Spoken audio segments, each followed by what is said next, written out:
오후 2시에 중대 봉수령을 만난데요. 오늘 주제 키워드는 징계 내전입니다. 자, 장동혁 국민의힘 대표가 사퇴 요구를 징계 카드로 맞받으면서 국민의힘이 다시 한번 크게 술렁이는 중입니다. 장 대표 지금 특히나 청년 정치인들의 실명을 콕 집었습니다. 지방선거 과정에서 여러 가지 당내 문제들이 발생했었고 해당 행위 논란들도 많이 있었습니다. 어떤 결론이든 답을 할 때가 됐다고 생각합니다. 청년 정치인이라고 하면서 쇄신과 개혁을 얘기하는 예를 들면 김용태, 김재섭, 우재준 더 이상 해당 행위를 하지 못하도록 필요한 조치를 하는 것, 그래서 당의 기강을 바로 세우는 것, 그것이 보수 재건의 모습이라고 생각합니다. 네, 신효섭 의원님, 지금 네. 장 대표가 직접 실명을 거론을 했습니다. 그런데 이제 오늘 오후 2시에는 의총이 있습니다. 퇴진론이 또 한 번 불거질까요? 그러니까요. 이게 장동혁 대표가 지난번에 이제 갑자기 입원을 하고 그다음에 일주일 가까이 이제 입원을 하고 나서 퇴원을 하면서 첫 그 당무 복귀의 일성이 그거였죠. 당의 기강을 세우겠다. 네. 그러더니 이제 유튜브에 나가가지고서 구체적으로 지금 이름까지 얘기를 했습니다. 김용태, 김재섭, 우재준 이 세 명은 다 청년 정치인들이고 반 장동혁 라인을 지금 걷고 있는 분들이죠. 그다음에 지난 지방선거에서 한동훈 무소속 의원을 지원했던 그런 분들에 대해서도 또 징계가 불가피하다 이렇게 얘기를 한 겁니다. 예. 이렇게 되니까 이제 실명으로 거론됐던 의원들은 물론이고 그다음에 소장 쇄신파라고 할 수 있는 그 그룹에서 오늘 지금 의원총회가 마침 열리기 때문에 다시 한번 장동혁 대표 퇴진론을 제기할 가능성은 있어 보이긴 하는데, 그런데 저희가 지금 여러 차례 봤다시피 이 국민의힘은요 뭘 예고를 했다고 그래서 그렇게 되는 경우도 솔직히 그렇게 많지 않았고 그다음에 밖에서는 장동혁 대표 퇴진에 대해서 참 세게 말씀하시는 분들이 있는데 정작 의원총회만 열리면 그게 또 그렇게 또 직접적으로 반영이 되지 않는 그러네요. 경우도 많아서 네. 그리고 절대 다수의 의원들이 지금 침묵하고 있잖아요. 예. 그게 더 큰 문제죠. 지금 엄청 들끓는 것처럼 언론을 보면 보이는데 실제적으로 의원총회를 열고 나면은 그 의원총회 안에서는 정작 별로 그렇게 논쟁이라든지 뜨거운 당의 진로나 장동혁 대표 체제 문제, 거취 문제에 대해서 토론이 붙지 않는 지금 그런 상황이기 때문에 예상은 당연히 그럴 거라고 예상은 하지만 막상 뚜껑을 열어보면 또 그렇지 않은 경우가 많았기 때문에 과연 오늘 의총에서도 그런 일이 벌어질까. 그리고 장동혁 대표 퇴진 문제에 대해서는 반 장동혁 내지는 비장동혁 노선에 서 있는 그런 분들 사이에서도 의견이 많이 엇갈리기 때문에 예. 실제 오늘 의총에서 뭔가 정말 사생결단의 토론이 벌어질 가능성 저는 솔직히 좀 의문입니다. 네. 큰일은 없을 거다 이런 의견을 주셨습니다. 자, 그런데 성시훈 대변인님, 지금 김재섭, 우재준 의원을 장 대표가 콕 집었잖아요. 그 이유는 나에 대한 사퇴를 요구했기 때문 아니겠습니까? 이게 징계 사유로 적절하다고 보십니까? 부적절하죠. 저는 장동혁 대표가 번지수 잘못 짚었다고 생각을 하는데요. 만약에 지난 지방선거 과정에서 재보궐선거, 그러니까 부산 북갑의 무소속 한동훈 후보를 지지해주러 갔던, 사실상 지원해주러 갔던 의원들에 대한 징계 논의는 저는 다른 정당이지만 정당인으로서 그건 징계 논의할 수 있지라는 생각이 들어요. 네. 근데 본인의 거취에 대해서 비판했다고 해서 콕 집어가지고 우재준 최고, 김재섭 의원, 김용태 의원 이 셋을 얘기한다?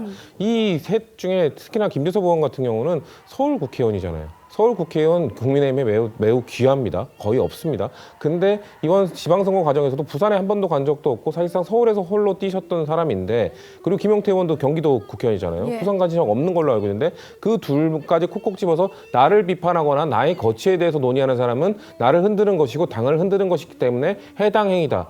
이런 논리가 어디 있습니까? 이거 공산주의 국가에서는 할 말이죠. 그럼 장동혁 대표는 그러면은 이재명 대통령 비판하고 이재명 대통령 거취 논의하면은 그거 해국행입니까? 그러니까 본인이 그렇게 말도 안 되는 논리를 펼치면서 청년 정치인들을 지적하는 거는 저는 본인이 지금 지지율도 조금 올라가고 네. 좀 자신감을 얻은 것 같은데 그런 상황에서 번지수를 잘못 짚었기 때문에 저는 역풍이 불 거라고 보고 있습니다. 네.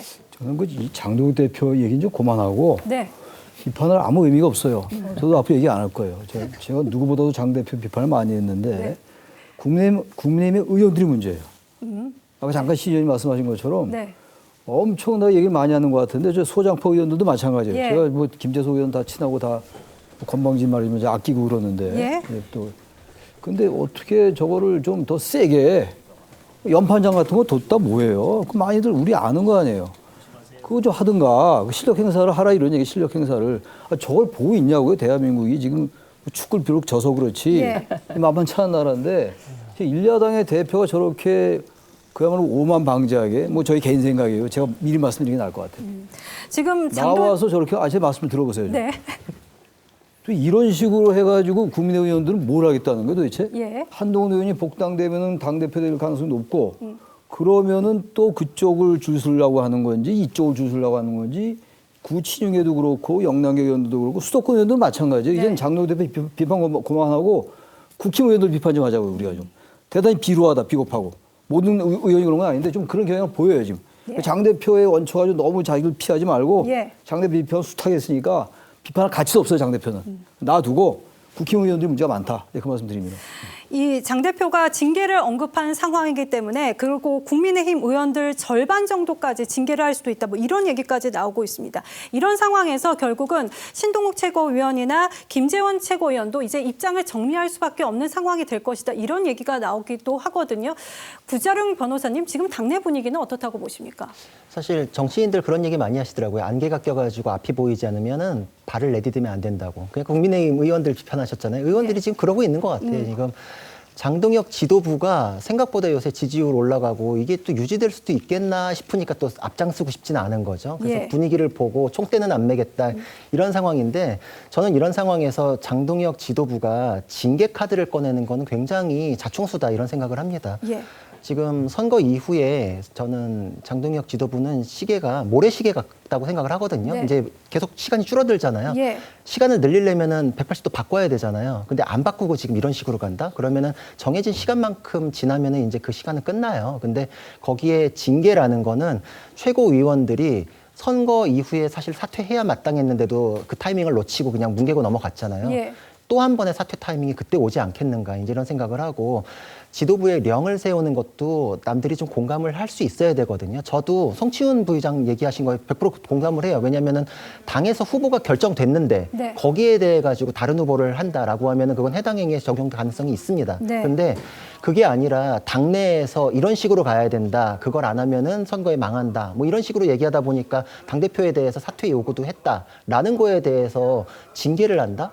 징계 청구서야 뭐 수시로 뭐 수백 장도 들어올 수 있죠. 근데 그거를 정치적으로 풀어내는 게 대표로서의 역량이고 내가 요거에 대해서는 겸허히 받아들이고 반영하겠습니다. 이러고 탁 넘기면은 모래시계 거꾸로 뒤집은 것처럼 좀 더 연장될 수 있거든요. 근데 네. 장동혁 대표가 병원 갔다 오신 다음에 카드를 저렇게 꺼내시는 거 보고 저는 예전에 그 계엄 1주년 내란 1심 선고 그때 네. 이게 방향 전환할 수 있는 명분이 있었는데 그때 왜 안 하시지? 이거랑 지금 같은 느낌이 들어요. 지금도 방향 전환하려면 요거밖에 없는데 네. 같은 길을 간다라고 하면은 그 모래시계 거꾸로 뒤집을 수 있는 타이밍이 안 올 겁니다. 네. 저는 뭐 제가 장 대표를 옹호하려는 건 아니고요. 이제 이게 정치의 어떤 현실을 좀 보면 사실은 여당 정권이 장 대표를 좀 도와주는 면이 있어 보이기는 합니다. 그러니까 예. 뭔가 지금 해결되지 않은 정치적인 쟁점이나 정치적인 현안이 있는 건 또 분명히 보이기는 해요. 그러니까 장동혁 대표를 중심으로 한 지금 당권파 입장에서는 그러잖아요.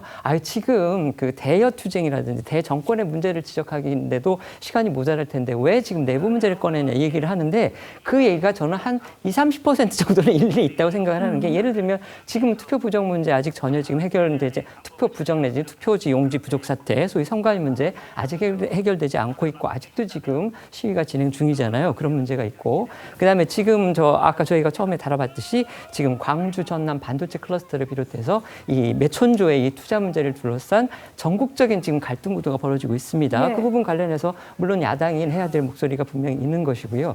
그 다음에 그 내부적으로 또 본다면은 그 일부 의원, 그러니까 특히 이제 영남을 중심으로 한 그 구주류 의원들이 지금 너무 눈치를 보는 것 같아요. 아까 우리 최 교수님 말씀하신 게 저는 아주 굉장히 적확한 지적이라고 보는데 결국 다수를 차지하고 있는 사람들이 어떤 스탠스를 취하느냐에 따라서 그 대세가 결정이 날 텐데 그 주류의 부분 그리고 특히 이제 정점식 원내대표도 너무 신중하지 않나 싶은 생각을 하는 거예요. 그러니까 원내대표가 굉장히 중요한 역할을 지금 해줘야 되는데 본인의 분명히 뜻은 뭔지는 분명히 이렇게 여러 번 시사를 했거든요. 예. 결국 장동혁 대표 체제로는 안 된다. 여기에 정점식 원내대표도 동감을 하고 있다는 그런 시그널을 분명히 보냈는데 그렇다면 그 이후에 뭔가 행동이 벌어져야 될 텐데 그 부분과 관련해서 정 원내대표도 굉장히 신중하고요. 특히 이제 물론 정 원내대표 같은 경우는 지금 원이 구성이 되지 않고 있잖아요. 그렇기 때문에 때문에 그 부분과 관련해서 대여 협상이 필요하고 또 필요하면 대여 투쟁까지 필요하다. 그런 부분은 저희가 이해는 되지만 과연 그런 어떤 외부적인 요인만 가지고서 지금 장도연 체제의 어떤 퇴진이라든지 진퇴 문제를 갖다가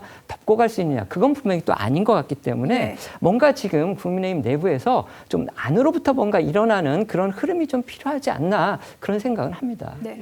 성치훈 대변인님은 옆에 당 상황이지만 어떻게 보십니까? 지금 위원님께서 정점식 원내대표의 행보도 조금 답답하다라는 의견을 주셨는데 지금 계속 식사 정치를 하면서 선수별로 만나갖고 의견을 조금 조율하고 듣고 있는 과정인 것 같거든요. 어떻게 보십니까? 전 정점식 원내대표가 뭐 결정적 역할을 할 거라고 생각하지 않습니다. 장도영 지도부는 그냥 끝내 버텨낼 거라고 보고 있고요. 네. 저는 사실 윤석열 전 대통령 시기에도 참 국민의힘 국회의원들 참 비겁하다라는 비판들을 많이 했었거든요. 직접 나서지 않고 목소리 내지 않고 당내에 뭔가 분란이나 혼란이나 좀 당이 바로 잡혀야 되는 그런 포인트가 올 때마다 국민의힘의 이른바 영남권 국회의원들은 다 침묵했어요. 네. 지금도 마찬가지입니다. 지금 국민의힘이 좀 바로 잡혀야 되는 상황이고 어떻게든 뭐 장도영 지도부가 그대로 가든 아니든 그거에 대해서 확실하게 결론을 내야 되는 상황인데 뭐 물론 의총을 앞두고 있습니다만 그 전까지 대부분의 국민의 국회의원들은 침묵하고 있습니다. 아까 구자룡 변호사님께서 말씀하신 것처럼 장도영 지도부 더 가는 건가? 그럼 나 이쪽에 줄 서야 되는 건가? 괜히 여기서 반기 들었다가 나중에 이 지도부가 유지되면 나의 공천에 영향을 주는 것 아닌가? 이런 생각들만 하고 있는 거잖아요. 국민들 누가 봐도 국민의 국회의원들 지금 110명이나 되거든요. 110명이나 되는데 한 11명 정도만 발언한 것 같고 나머지 사람들은 그냥 공천에 그냥 안주하면서 공천을 못 받을까 그냥 전전긍긍하면서 이 상황 좀 빨리 지나갔으면 좋겠다. 이 상황 나에게 피해를 안 줬으면 좋겠다라는 생각으로 그냥 그 침묵하고 있기 때문에 그 비겁한 국회의원들이 전 더 책임이 크다고 생각합니다.